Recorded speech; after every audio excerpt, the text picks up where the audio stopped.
In a big move for AI, we have some really interesting news where essentially we have the CEO of Nvidia, Jensen Huang, who has personally delivered the new Nvidia DGX H200 to OpenAI's headquarters. There was a recent post on X where we had Greg Brockman, of course, the co-founder who hasn't been kicked out because he's homies with Sam Altman and Jensen in front of this big new, processor at OpenAI's office in San Francisco.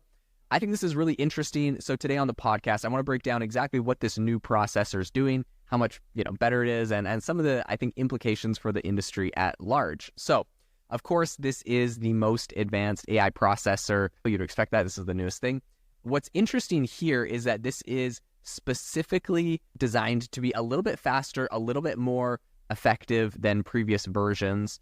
It's interesting because Jensen was talking about who they actually are giving these new H200s to. And he said, he was on an earnings call and he said, we do the best we can to allocate fairly and to avoid allocating unnecessarily. I think the big, concern a lot of people are complaining about is if he's going and hand delivering this thing to OpenAI's headquarters, then obviously he's homies with them and it's going to be a problem, or it's a perceived problem from a lot of the other AI companies where they're like, hey, are we not as important?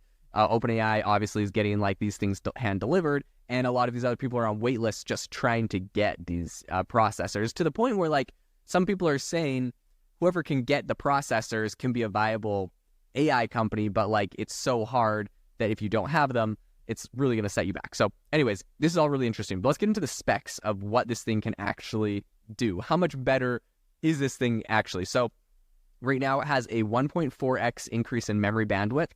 It has a 1.8x increase in memory capacity compared to the H100, and it has a total memory bandwidth of 4.8 terabytes per second and a memory capacity of 141 gigabytes. So what's really interesting here is that they have the integration of the HBM3E, which is some memory technology they've integrated into this, which essentially is going to allow this thing to be faster for processing.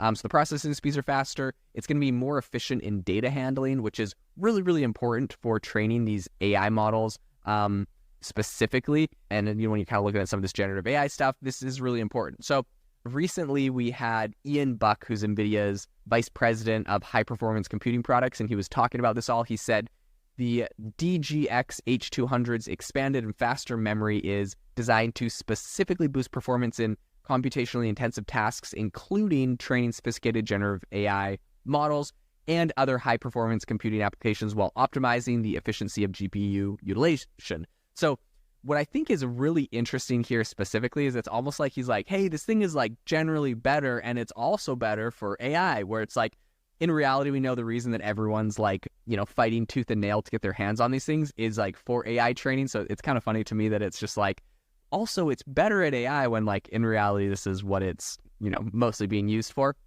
Now, I have a theory on this, not backed by anything other than my own opinion, but what's interesting is right now we have a bunch of other companies like Grok, for example, that are making new ways of training these AI models. Their processors are essentially using some new architecture where they kind of rebuilt this completely, and they have significant speed improvements. Now, Nvidia is still the king of the castle because they have all the the manufacturing facilities built out. They have the capacity and everything. But at the same time, this is kind of the new coming wave of competition that they're going to be facing. Now, what's interesting to me is the fact that right now Nvidia, they're oh, by the way, it's also good for AI. It's not Grok is specifically built in a way where the architecture is made to just train AI and do it really well and more efficiently, which is awesome.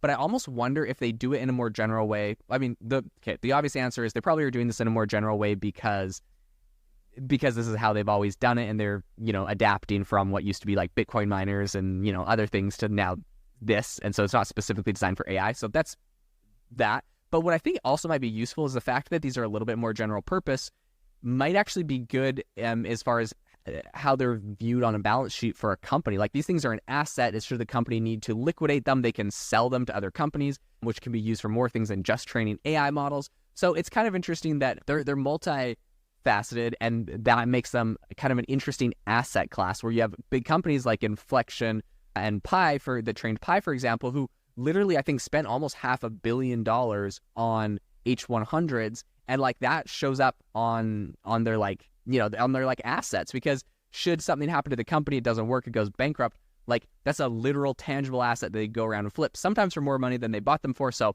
it's just really interesting. It's an interesting place to be in. And maybe this is why Nvidia won't go to kind of the same route that Grok has went, where it's like specifically trained for AI, because they kind of want to be a little bit more general purpose. It's more of a general purpose asset. So that's my theory on it. In any case, I think right now OpenAI buying these new GDX H200s represents a pretty strategic enhancement in some of the research capabilities. Specifically, right, we're all like holding our breath for when GPT-5 is going to be announced. I don't know if it's currently in there. They haven't said if it's currently being trained, which I think there might be some rumors that it's, well into training. But these things do take time, months and months, hundreds of millions of dollars. So it's interesting.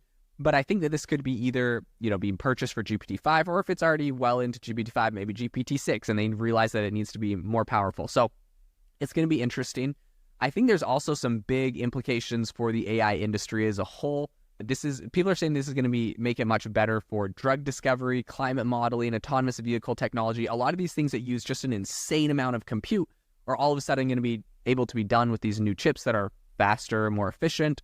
If, we don't start seeing companies like Grok really, I don't know. The Grok thinks that they're going to be like used by most people by the end of the year. So it'll be interesting to see how these kind of duke it out. But in any case, this is huge news. I'll definitely keep you up to date on everything happening with Nvidia, these new chips. If you enjoyed the podcast episode today, I would super appreciate it if you could leave us a review wherever you get your podcast, Apple, Spotify, whatever. Make sure to subscribe if you're on YouTube, hit the bell notification and thumbs up. Really appreciate you all. Hope that you all have an amazing rest of your day.